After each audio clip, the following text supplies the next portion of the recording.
സംശയം, കലശലായ സംശയരോഗം.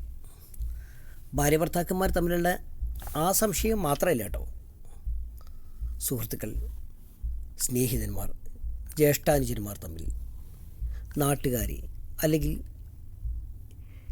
ഏതെങ്കിലും ഒരു വ്യക്തിയെ മാത്രം കലശലായി സംശയത്തിൻ്റെ നിഴലിൽ നിർത്തുന്ന ആളുകളുണ്ട്. ആരെയും വിശ്വസിക്കാത്തവർ, അല്ലെങ്കിൽ ഒരു നിശ്ചിത ആളുകളെ ആ വ്യക്തി എന്നെ ചതിക്കുമോ എന്ന് ധരിച്ചു നിൽക്കുന്ന ആളുകളുണ്ട്. ഇതൊരു മെൻ്റൽ ഡിസോർഡറാണ്.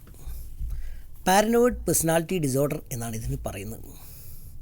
പാരനോയിഡുകൾ പൊതുവേ രണ്ട് തരത്തിലാണ്. ഒന്ന്, ഒരു നിശ്ചിത ആളുകളെ മാത്രം, ഒന്നോ രണ്ടോ അല്ലെങ്കിൽ നിർണയിക്കപ്പെട്ട ആളുകളെ മാത്രം ആ വ്യക്തി എൻ്റെ ശത്രുവാണെന്ന് അവർ ധരിച്ചു വയ്ക്കും. ധരിച്ചു വയ്ക്കില്ല, അവർക്ക് ഉറപ്പായിരിക്കും. മറ്റു ചിലർ ഒരു നാട്ടുകാർ മൊത്തം അല്ലെങ്കിൽ ഒരു ഗ്രൂപ്പൊക്കെ ആളുകൾ മൊത്തം എൻ്റെ ശത്രുക്കളാണ്. അവസരം കിട്ടിയാൽ അവരെന്നെ ചതിക്കും, എന്നെ ഉപദ്രവിക്കുമെന്നവർ മനസ്സിൽ വിശ്വസിക്കുന്നു. ഇങ്ങനെയുള്ള ചില ആളുകളുമുണ്ട്. ഇത്തരം ആളുകൾ പൊതുവെ അവരുടെ ശരീരഭാഷ ഈ ആളുകളെ കാണുന്ന സമയത്ത് പ്രത്യേകിച്ചും ഒരു ഗൗരവത്തിലും ഒരു പ്രത്യേക തരത്തിലുള്ള ശരീരഭാഷ അവർ കാണിക്കും. അവർ പൊതുവെ രഹസ്യങ്ങൾ വളരെ രഹസ്യമായിട്ടായിരിക്കും അവരുടെ കാര്യങ്ങളൊക്കെ കൈകാര്യം ചെയ്യുന്നത്. ഈ കാര്യം ഇന്ന ആളറിഞ്ഞാൽ ഇവനറിയോ, അവനറിഞ്ഞാൽ ഇവനറിയോ എന്നവർ സംശയിച്ചു കൊണ്ടേയിരിക്കും. അതുകൊണ്ട് അവരുടെ കാര്യങ്ങളൊക്കെ അവർ മനസ്സിൽ ആരോടും കൂടുതൽ പങ്കുവയ്ക്കാതെ രഹസ്യമായി അവരുടെ ജീവിതവും കുടുംബകാര്യങ്ങളും ഒക്കെ അവർ രഹസ്യമായി സൂക്ഷിക്കും. അതിനനുസരിച്ച് അവരുടെ സ്ട്രെസ്സ്, അവർക്ക് ടെൻഷൻ കൂടിക്കൊണ്ടേയിരിക്കും. അങ്ങനെ സോഷ്യൽ ഐസൊലേഷൻ നേരിട്ടുകൊണ്ടായിരിക്കും ഇത്തരം ആളുകൾ കൂടുതലും കഴിയുന്നത്. ചെറിയ ചെറിയ കാര്യങ്ങൾക്ക് പോലും, ചെറിയ അപമാനങ്ങൾ പോലും പലപ്പോഴും ഇവർ വർഷങ്ങളോളം മനസ്സിൽ കൊണ്ട് നടക്കും. ചെറിയ വിധത്തിലുള്ള വിമർശനങ്ങളെപ്പോലും ഇവർ രൂക്ഷമായി എതിർക്കും.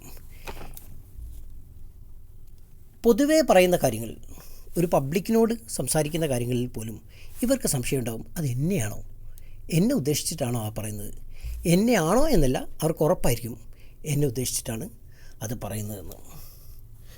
സുഹൃത്തുക്കളെക്കുറിച്ച് അല്ലെങ്കിൽ താൻ ശത്രുവാണെന്ന് വിശ്വസിക്കുന്ന ആളുകളെക്കുറിച്ചിട്ട് അവർ ഓരോരോ സംഭവങ്ങൾ വെറുതെ അനാവശ്യമായി അവർ മനസ്സിൽ നെയ്തെടുത്തിട്ട് അവർ ഉറപ്പിക്കും, എനിക്കെതിരിൽ ഇന്നയാൾ പ്രവർത്തിക്കുന്നു, അല്ലെങ്കിൽ അയാളുടെ ഓരോ കാര്യങ്ങളും ഇയാൾ സ്വയം ഭാവനയിൽ ഉണ്ടാക്കിക്കൊണ്ടേയിരിക്കും. ഈ രോഗത്തിന് ശരിക്കും ഒരു ചികിത്സയുണ്ട്. കോഗ്നിറ്റീവ് ബിഹേവിയർ തെറാപ്പിയിലൂടെ ഇവരെ ലൈഫിലേക്ക് കൊണ്ടുവരാൻ പറ്റും. പക്ഷേ ഇവരൊരിക്കലും താനൊരു രോഗിയാണെന്ന് അംഗീകരിക്കാൻ അവർ തയ്യാറാവില്ല. അതുകൊണ്ട് അവരെ ചികിത്സിച്ച് ഭേദപ്പെടുത്താൻ വളരെയധികം പ്രയാസമായിരിക്കും.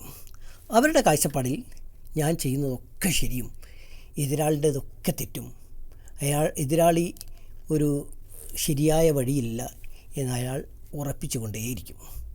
ഒരു നല്ല സൈക്കോളജിസ്റ്റിൻ്റെ അടുത്തിലേക്ക് എത്തിയാൽ തീർച്ചയായും ഇയാളെ മറ്റൊരു തരത്തിലൂടെ ജീവിതത്തിലേക്ക് കൊണ്ടുവരാൻ കഴിയും. Thank you.